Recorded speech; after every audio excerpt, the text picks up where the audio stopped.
The silliest ways people have died.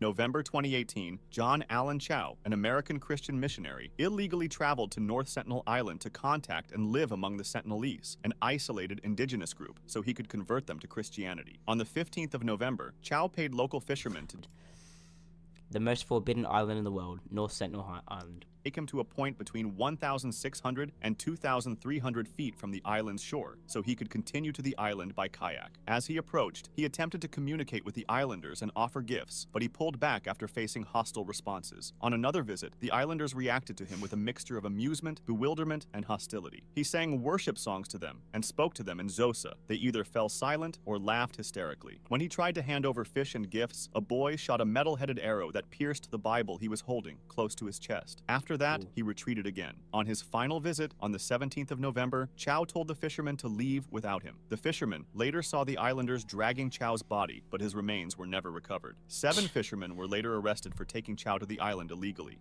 Joseph Smith. It was January 22nd, 2023, in Sumner County, recent. Kansas. Okay. Joseph Smith, a 2 years plumber, ago. decided to go hunting with a friend and his friend's shepherd dog when a that tragic AK? incident occurred. They loaded the dog and the guns into the back seat of the truck and headed into the woods. While Joseph sat in the passenger seat, the shot the dog gun. accidentally stepped on the trigger, causing my the rifle God. to discharge and The dog shot the gun. Oh my God. shoot Joseph Why are there bullets in the chamber and why was it loaded and not on safety? How would... in the back. Emergency response units arrived within was minutes too late, and wasn't it? attempted to revive him, but he was pronounced dead at the scene. Right. An initial investigation examined whether the dog was at fault, but the sheriff's What office do you mean what are you gonna do with it? Oh, you're gonna put it down. But how's the dog at fault? He didn't know what a gun is. He didn't intentionally kill him.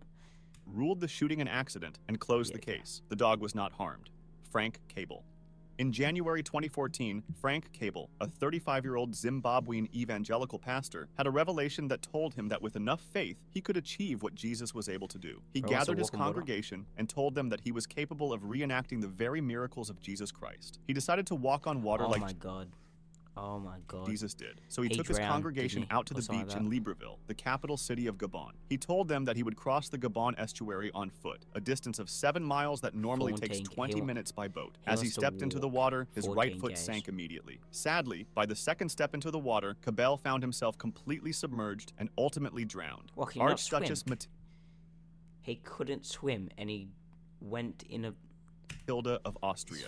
It was May 22nd, 1867, Okay, at this was Hetzendorf Jesus Palace Christ, in this was a Vienna. while ago. 18-year-old Archduchess Matilda Marie Adelgunde Alexandra of Austria had put on a gauze Not a dress long to name go to at the all. theater and then lit a cigarette. Soon she heard her father approaching, and she remembered that he had strictly forbidden smoking. So she hid the cigarette behind her, accidentally setting her highly flammable dress on fire. Her back, arms, neck, and legs were severely burned before the She fire could lit be extinguished. herself on She fire suffered with a second and cigarette. third-degree burns over her entire body. Parts of her dress had melted into her skin, and she ultimately died of these injuries 2 Mate, weeks later. You got Her slow entire reaction times there.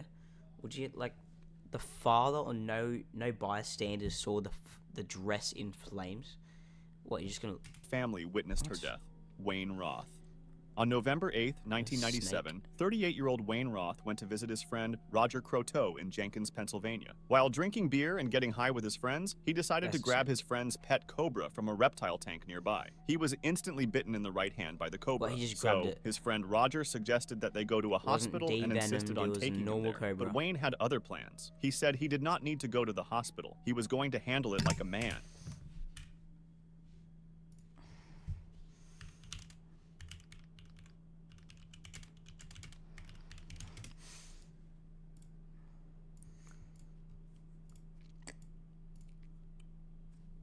Respiratory failure and cardiac arrest. Bro wants to man up from that. He asked to be taken to a local bar instead. While wanted- drinking there, he bragged about being bitten by a snake to everyone. Unfortunately, though, cobra venom is slow-acting. He felt unwell within 3 hours of being at the bar and died shortly afterwards while being driven to the hospital by his friend. A toxicology report showed that Roth's blood alcohol content was 0.354, over What? 3 times the legal limit in the state, and that controlled opiate substances were present. The official cause of death was listed as cardiorespiratory failure Exactly. due to drug overdose. Luciano Ray From Ciccone. drug over... He didn't even die from the venom. He didn't even die On from the January venom. 18th, He died from a drug overdose. 1977, 28-year-old Lazio footballer Luciano Re Cecconi, along with his teammate Pietro Guedin and another friend, decided to stage a fake robbery in Bruno Tabacini's jewelry store in Rome. They believed it would be a hilarious prank. The trio masked up and stormed into the shop, shouting that it was a robbery. Unbeknownst to them, the store had been robbed just days earlier, and the owner, Bruno Tabacini, had armed himself as a precaution. When the masked men entered, Tabacini did not hesitate as he aimed his gun at Re Cecconi's accomplice, who immediately dropped his weapon and raised his hands. But Re Cecconi was committed to the prank and continued acting. Tabacini fired. He wasn't even holding it. He wasn't holding a real gun. He was holding a fake gun, and it was a prank. He wasn't even gonna shoot the guy. Hitting Luciano. Re Cecconi's last words were reportedly, "It's a joke. It's only a joke." But it was too late. The gunshot wound was so severe that he died just 30 minutes later at the age of 28, leaving behind his wife and 2 children. Bruno Tabacini was arrested and held for 18 days before being released without charge. Judge Severino Santiapici declared that the death was the result of self-defense and a terrible accident. Gary Hoy. On July 9, 1993, Gary Hoy, a Canadian lawyer, was working in his office on the 24th floor when his secretary asked him to give a tour of the office to a group of law interns. While showing the interns around, he attempted to demonstrate the strength of the building's window. I'm just gonna stop you right here. I'm just gonna stop you right here. I'm gonna guess. Wild guess. He jumped out the window. He jumped out the window, did he? Jumped out the window. Why? What? You're on the 24th floor, mate. Maybe if you're on the first. And why do you want to show how strong your glass is if someone's gonna work there? They're not gonna jump through the window. Glass by slamming himself into a window. He had performed this stunt many times before, bouncing off the glass. After one successful attempt, Hoy tried again. In this instance, the force of his impact removed the window from its frame, causing both the intact window and Hoy to fall. Oh my god. The window didn't even crack. It just slid out of the bracket. That's because he used the same window over and over again. Hey, to be fair, it was strong. The glass was strong, but in the building. He fell 24 stories to his death. Alejandro Cazares and Roberto Moreno.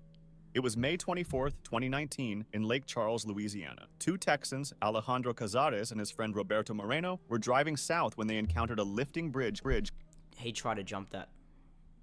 One of them tried to jump that. I can closed to vehicular traffic to allow boats to pass. With the safety gate down, Moreno exited the vehicle and pushed the gate arm up. Cazares then drove under the gate, picked Moreno up, and continued toward the ramp at the end of the bridge. They stopped briefly before Cazares placed the vehicle in reverse and accelerated forward in an attempt to jump the bridge ramp. The car became airborne, landed in the waterway, and sank to the bottom. Cazares couldn't exit the vehicle, while Moreno was found outside the submerged car. Both were pronounced dead at the scene.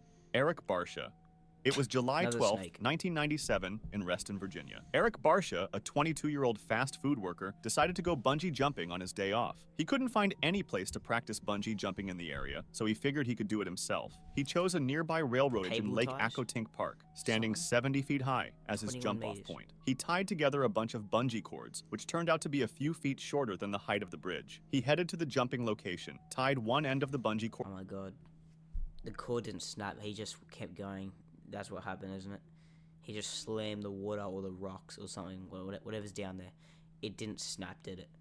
He just cord around his leg, attached the other to the bridge trestle, and jumped. Yet the cords did not stop him above the ground. Eric failed to account for the cord's stretch, making the total length of the cords greater than the height of the bridge. He hit the ground with such force that he died instantly. Randy Lee Tenley. I shouldn't laugh at this. You're on the train. You see a hanging body there. It was August 28, 2012, in Kalispell, Montana, when Randy Lee Tenley, a 44-year-old Montana native, decided to play a prank. Dressed in a military-style ghillie suit, he headed to the highway at night to provoke a Bigfoot sighting. A 15-year-old girl driving in the right-hand lane of U.S. Highway 93 struck him, and as he lay in the road, a 17-year-old girl in another vehicle ran him over. Because it was a full-body suit made of camouflage fabric, the drivers had a hard time spotting him. He was pronounced dead at the scene. Acton Beale. On May 15, 2011, at 4:30 a.m., Is that a Acton plank? Beale, a 20-year-old from Brisbane, Australia, had been out drinking with God. a friend and planking, posing face down in various unusual spots on their way home. He decided on a more daring planking stunt and asked a friend to film it. He went to the balcony of his 7th floor He went on the guardrails, didn't he? He did a plank on the guardrails. apartment and attempted to plank there. While trying to lie down on a fence Oh on my his God. balcony, he lost his balance and fell 70 feet, fatally injuring himself. The emergency response units arrived within minutes and attempted unsuccessfully to resuscitate him for 20 minutes. He died on the spot, becoming the first known death caused by planking. Edward Archbold. In October 2012, Edward Archbold, a 32-year-old from West Palm Beach, Florida, decided to Florida, participate in an eating contest at Ben Siegel Reptile Store in Deerfield Beach. He He had ate to an eat as animal. many live cockroaches, crickets, and worms as possible so he could win a giant snake. He was competing against 30 other Wait, a participants. fake snake or it would be a real snake, wouldn't it? But unlike them, who ate one insect at a time, he shoveled handfuls of crickets, worms, and cockroaches into his mouth and drank water to wash He them choked on down. them. He won the contest. No one else ate close to what he did. He immediately went to the bathroom to vomit, then became ill and collapsed in front of the store. Paramedics rushed him to the hospital, where doctors pronounced him dead. About 30 people ate the insects, but authorities said none of the other contestants became ill. The death was ruled an accident caused by asphyxia due to choking and aspiration of gastric contents. On October choked 1st, on 1995, 39-year-old Robert Overacker ventured to Niagara Falls, Canada, to attempt an audacious stunt. For 7 years, Robert meticulously planned how to jump off Niagara Falls on a jet ski, not just for the thrill, but to raise awareness for the homeless in his native California. He believed this was a cause I that missed death. it. What- 7 what's he years, Robert meticulously planned how to jump off Niagara Falls on a jet ski, not just for the thrill, but to raise awareness. How tall is Niagara Falls?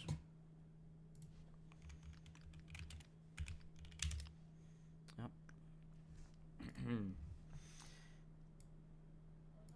Three waterfalls. Oh my God.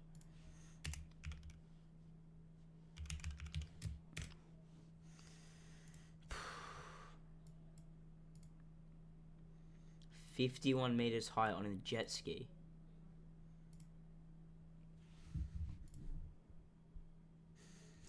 Look how big that is. He wanted to. He's gonna land on the rocks. He wanted to do that with a jet ski.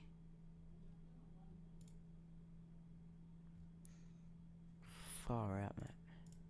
For the homeless in his native California. He believed this was a cause that desperately needed more attention, and a stunt as daring as seemed the perfect way to bring it. Although Robert thought he had prepared for the stunt, there was one critical oversight that would ultimately prove catastrophic. Rocks He planned and to just use the a impact. rocket-propelled parachute to soften the fall. As he ventured into the Niagara It's not River, gonna the have jet enough ski height. had the words, "Save the Homeless," written on it. Shortly before going over the falls, he let go of the jet ski and lifted his hands high into the air. In an instant, he vanished from sight as he went over the edge. His rocket-propelled parachute failed to open, and he fell to his death. Overacker's body was recovered the next day.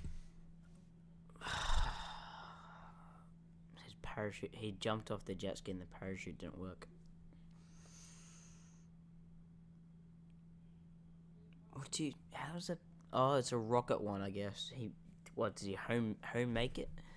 Like the And drag he was races? pronounced dead at Niagara General Hospital. His Oh my failed God. stunt was captured on video Oh my by a God. German tourist, Italian John Doe.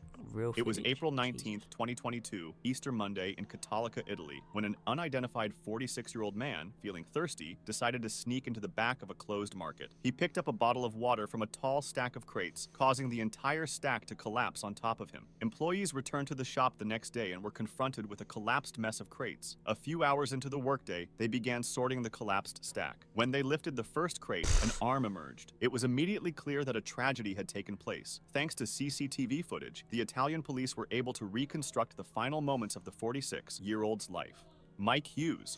On February 22nd, Jesus 2020, 64-year-old amateur rocket builder, Mad Mike Hughes, with the help of his partner Waldo Stakes, builder. decided to reach an altitude of 5,000 feet while riding his homemade steam-powered rocket. Wait. A homemade rocket, and you want to go 1.5 k's into the air.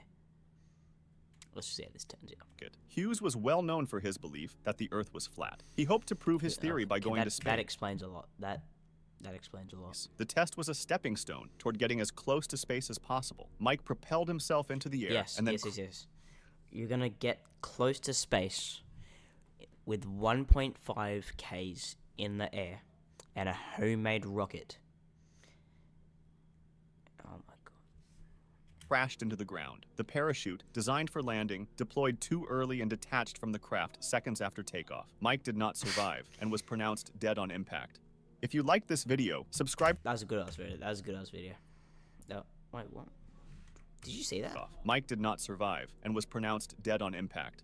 If you liked this video, subscribe for similar ones. Oh my god, when you say subscribe, subscribe, subscribe, subscribe.